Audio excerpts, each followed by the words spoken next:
இன்றைக்கி நம்ம என்ன பார்க்க போகிறோம்னா உருளைக்கிழங்கும் பாஸ்மதி அரிசியும் வச்சு ஒரு பிரியாணி.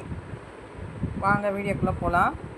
இப்போ நான் ஒரு 300 அரிசி எடுத்து பாஸ்மதி அரிசி கழுவி ஊற வச்சுட்டேன். 2 வெங்காயம், பெரிய வெங்காயம் கட் பண்ணி வச்சுருக்கேன், 2 பெரிய தக்காளி, கொஞ்சம் புதினா, 4 பச்சை மிளகாய் கட் பண்ணி வச்சுருக்கேன், இஞ்சி பூண்டு புதினாவை அரைச்சி எடுத்துக்கலாம் மிக்ஸி ஜாரில் போட்டு. இப்போ வந்து பொட்டாசி மாதம் இல்லையா, நிறைய பேர் வந்து நான்வெஜ்ஜு சாப்பிட மாட்டாங்க. பிள்ளைங்க வந்து நான்வெஜ்ஜுக்காக கேட்பாங்க, சிக்கன் பிரியாணி கேட்பாங்க. அதுக்கு பதில் நம்ம உருளைக்கிழங்கு போட்டு பிரியாணி பண்ணி பிள்ளைங்களுக்கு கொடுத்தா பிள்ளைங்க விரும்பி சாப்பிடுவாங்க.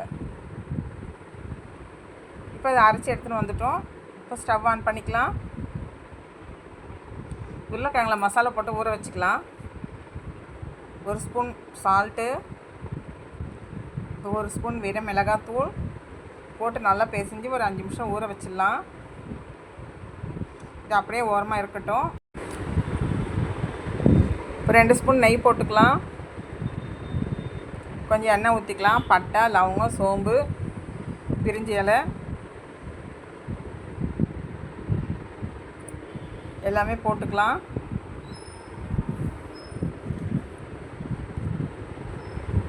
இப்போ நல்லா பொரியட்டும்.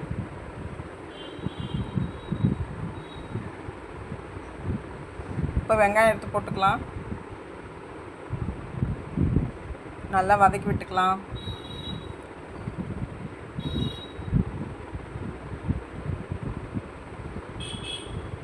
இப்போ தக்காளியும் போட்டுக்கலாம். கொஞ்சோண்டு சால்ட்டு போட்டுக்கலாம். உப்பு போட்டோம்னா சீக்கிரமாக வதங்கிடும். பச்சை மிளகாய் போட்டுக்கலாம், கருவேப்பிலை போட்டுக்கலாம். தக்காளியும் போட்டு வதக்கிக்கலாம்.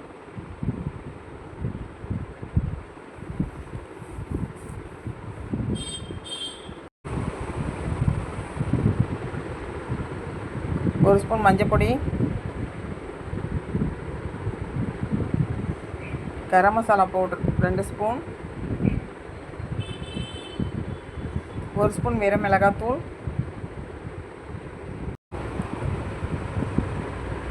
நல்லா வதக்கி விட்டுக்கலாம்.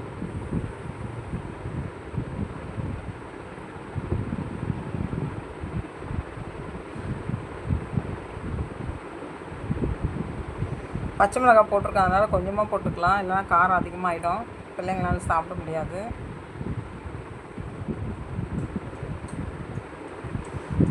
இப்போ அரைச்ச மசாலையும் சேர்த்துக்கலாம். இஞ்சி பூண்டு புதினா,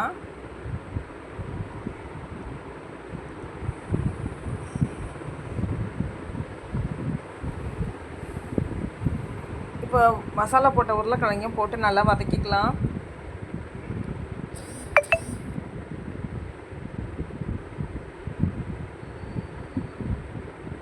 இப்போ 300 அரிசி போட்டிருக்கேன்.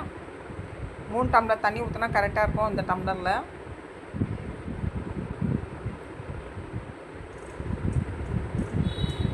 ஜார்லேயும் ஊற்றி அப்படியே ஊற்றிக்கலாம். தண்ணி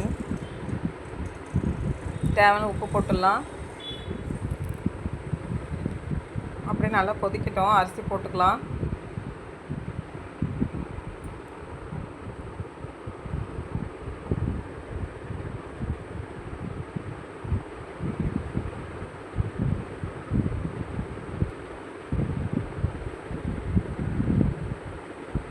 அப்படியே மூடி வச்சிடலாம் கொஞ்சம் நேரம்.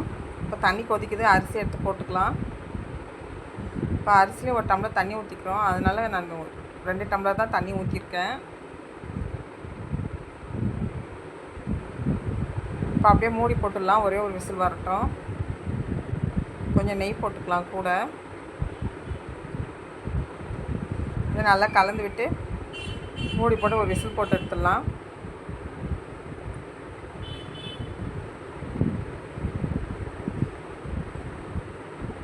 ஒரு விசில் வந்துடுச்சு. ஓப்பன் பண்ணி பார்க்கலாம். பாருங்கள் எவ்வளோ பலன்னு இருக்குது சாதம். உருளைக்கிழங்கு பிரியாணி ரெடி ஆயிடுச்சு. செம்ம டேஸ்ட்டாக இருக்கும். பிள்ளைங்களுக்கு இந்த மாதிரி பண்ணி கொடுங்க. நீங்களே ட்ரை பண்ணி பாருங்கள். இந்த வீடியோ உங்களுக்கு பிடிச்சிருந்தா லைக் பண்ணுங்கள், சப்ஸ்கிரைப் பண்ணுங்கள், கமெண்ட் பண்ணுங்கள், ஷேர் பண்ணுங்கள். Thank you friends.